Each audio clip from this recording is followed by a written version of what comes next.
Hey guys, and welcome to another video. So today I'm going to be giving you some tips for sixth form. So this is mainly for students going from year 11 into year 12 because believe me when I say there is a pretty big jump and a big old difference between GCSEs and A-levels. In terms of the big jump, I'm sure lots of your teachers and friends in the older years have told you about this, and I'm not lying when I say there is a big difference. You'll feel it as soon as you get there. You're going to be there like, oh, this is pretty different. And there are sort of two things which I find are the main differences. Number one being the independence that you have in sixth form, and number two being the complexity of your subjects. So with number one, in terms of your independence, you're kind of almost like the oldest in the school. So there's that difference that I find. You know, you have lots and lots of younger students around you. You'll probably find that the younger students maybe respect you more. And even like with the teachers, I feel like once you get to sixth form, you're kind of like level in respect. There's a bit more that kind of thing going on. Whereas with the younger years, I feel like teachers almost look down on you. Also, you can wear your own clothes or like wear, you know, you don't need to wear a school uniform, and so that can feel a bit more independent. You have free periods, which is a bit more independent. You will just find generally you just feel, and also in terms of like teaching technique, in GCSE it was very much the teachers by your side, helping you through, get that grade that you need, all good. A-level, not quite like that. The way that you'll find is that kind of, I think the way that teachers think for A-levels are like, well, you know, if the student wants to get that grade and get to that university, they're going to need to put in the work. No matter how amazing your teacher is, if you do not put in the work at A-levels, you will not get the grades you want. So that is something to definitely bear in mind. And yeah, I think that's pretty much just how it is. It's very much independent work. If you're struggling with something, it is not the teacher's duty to like identify that you're struggling. It's very much for you to be mature enough to be like, I'm struggling in this, I need to go to this teacher and ask for help. That's the kind of thing it is. So it is a bit more difficult from GCSE. And the second thing is very much the complexity of your subjects. And I'm not lying when I say this, there is a big jump in complexity. For example, take GCSEs, GCSE maths. I was someone who got an A star in GCSE maths. I found it was, you know, pretty okay, pretty easy. I was like, oh, I should totally get an A star in this. You know, 80% of the syllabus I was fine with, maybe like 20% I found tricky. And, you know, that's kind of how it was then. But then when you look at A-levels, A-level maths, completely different. I think if you think about it, with GCSEs, most subjects are compulsory for all students throughout the entire country. For A-levels, people who have chosen the subject are people who are interested in it, passionate in it, really good at it, and, you know, therefore the difficulty is just going to be, you know, it's just going to be way harder. And so that is something to definitely bear in mind. It does get more difficult, and that isn't just in your maths and sciences, but also in your essay-based subjects. You might be asked to write like an essay per week. It definitely gets a little bit more intense, and I think, you know, if you think about it, after A-levels, hopefully maybe you might want to go on to university, that's degree level. So you have GCSEs, A-levels, degree. And so if you think, you know, A-levels are kind of midway between the two. So those are some things to kind of bear in mind. So I have some tips that for you guys all about sixth form and just things that I'm like, I probably should have done that. So yeah, hopefully these will help you out. Number one are frees. Depending on how many subjects you take, I took 3 subjects, some people took 4, some people in other schools take 5. Obviously it really depends on the individual, but chances are you will have some free periods. And these are times where you are not scheduled a lesson, therefore you have an hour or so to kind of do whatever you like. And I kind of used, I think from September to maybe like March, all my frees I was very much with my friends in the canteen or outside, chilling, having fun, laughing around, and that was really great. And then once it came to around like March, April time, I was like, great, I have exams coming up, I really want to do some work. So most of my frees were in private study or in the library, that kind of thing. Obviously it does depend on the individual, you know, it's up to you what you want to be doing with your frees. I think for me, because sixth form or college, whatever, it's with a new batch of friends, I've changed schools, so I was like, I'd only know like 3 or 4 people here. I would definitely advise if you're someone new, don't use all your frees locked up away in private study or in a library or whatever like that. don't do that, because you want to socialise, you want to make friends, and I definitely think, for me, thinking back, frees were like such an important part in terms of like making friends. Like, of course you have form time and lunch and break, but even like we have like a little free squad, or like a little group of us who had 3 or 4 frees a week every time together, and those were just so funny. They're really great, and it's really nice. It's a bit of a kind of like literally a free time from working really hard at your A levels. So I would definitely advise you to use your frees with friends. Definitely do that. But also, on the other hand, I definitely advise what I probably should have done from, say, September to March. Although it is the beginning of the year and exams seem super far away, maybe try and take 1 or 2 hours out of those frees every week to just spend time, doing some work in private study, or like in a library or whatever you have at school, just to do some independent work in silence. Or maybe if you want to do some collaboration work with your friends, definitely just set some time aside for working. Now, in our school, we had assigned private studies, in that we had like 3 hours a week. If you're not in a lesson, you need to be in this like private study in this room doing independent work. And then on top of that, you had your frees. And even with that, I definitely recommend that I probably could have spent a couple of frees doing some work, because frees really add up. That is so much time that you could be spending doing work. But obviously, saying that, do spend time with friends, do spend time having fun, because I think year 12, I would say, is one of my best years so far in terms of school life.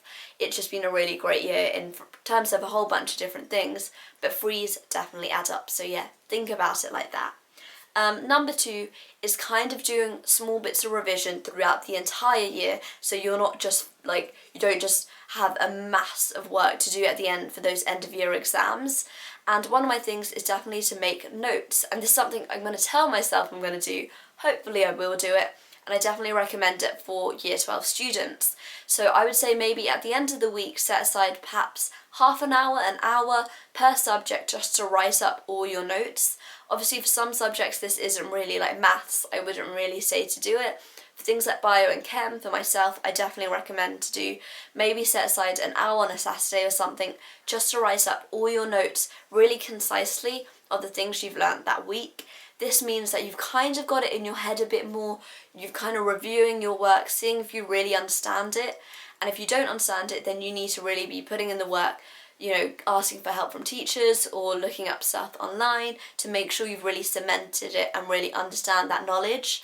Because I feel like making notes, when it comes to your big exams at the end of the year, you don't want to be faffing around spending 2 weeks just doing your notes. That time shouldn't be there for notes time. And so I definitely recommend you make smaller, just like an hour, half an hour, that really isn't much, per week, just to be writing down some notes. Also, my second thing is also, when you have your small topic tests, which don't really seem that important, definitely revise for them. I think biology, I revised really hard for those tests, and I pretty much got A's and sometimes B's. For chemistry, I didn't really revise that much, and so I ended up getting like C's and D's for those. And then when it came to the big exam, chemistry, I had so much work to do, and so I did get my A eventually, but it took loads and loads of work. Biology, on the other hand, I didn't do that much work, but it didn't mean that I got an A, it meant that I got a C, because I really didn't do much work at all. And so, but luckily, because I had done really well during the year, the teacher was able to see, oh, well, she's been getting A's, it was just in the final exam that she mucked up, so I can predict her a better grade. And I think that's something that's really important, because you need to realise year 12, do not think year 13 as UCAS year. Year 12 is very important for UCAS. It's probably more important for UCAS than year 13, because year 13 is very much interviews and exams. Year 12 is getting stuff for UCAS, and so you need to bear in mind, be a bit more sort of, like when you're thinking of it, just be a bit more kind of like on it, so you want to be really working hard, and so make sure those small topic tests, put in all your work for them, and definitely revise really hard, because it will make a big difference for your end of your topic tests at the very end in year 12. My third thing is the kind of thing about looking at year 12 as your UCAS year.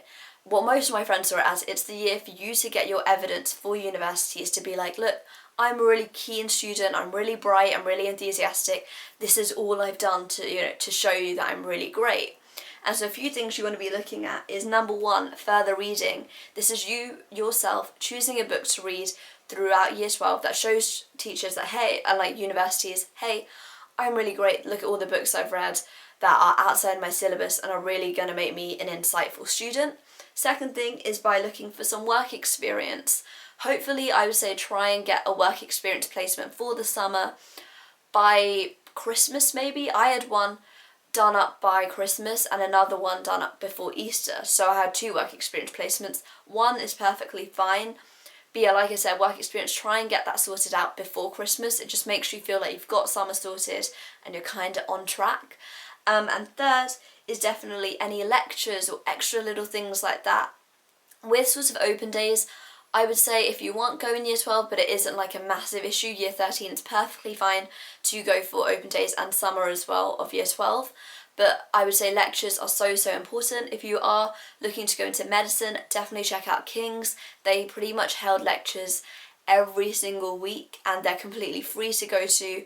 Obviously it does depend on where you are living, like what kind of lectures are available. Luckily I live in London, there are so many lectures to go to. I probably went to only like 6 out of like 30 that King's did, but those 6 in itself were really great. So whichever kind of area you want to go into for university, use that, go to lectures. They look really impressive on personal statements, so definitely go do that. And yeah, and then for my 4th tip, it's kind of all about impressing teachers. Remember year 12, at the end of year 12, teachers and probably like the heads of years or whatever are going to be writing your references for you. And in that you need to be like on it, you know, especially if you're a new student like myself, you know, you're on like a very base level then and you want to be looking at ways to make yourself seem really impressive. Now, if you go to my school and you're watching this, you're going to be like, this is what Manisha did the entire year. And if you're someone who's like, oh, that's so uncool, that's too much effort, like, you need to be making the work. Like, I was pretty much probably, I could easily say, the most keen student in my year this year. And usually in like secondary school, year 7 to 11, I was not that student at all. But year 12, I was like, I'm going all out. I'm getting, you know, I want to seem super like sparkly, and it does show off in your references. Like, I just read my reference for UCAS and it looks really good. It's pretty much like this girl was on it. She's goes above and beyond. She's determined, motivated, all that kind of stuff. You want your teachers to be able to say that. If they have nothing to talk about, you know, you're going to just be seeing like any old student. If they have things to talk about, you participated in this, you're really hardworking, you're enthusiastic in class, then they have stuff to talk about in references. So definitely do that. And yeah, I think that's pretty much it in terms of my tips for sixth form. I hope those are helpful. On my own channel, Bit of a Fangirl, I'm going to be talking about how to choose the subject that you want to take for A-levels, because I think that's really important. And yeah, that's pretty much all from me today.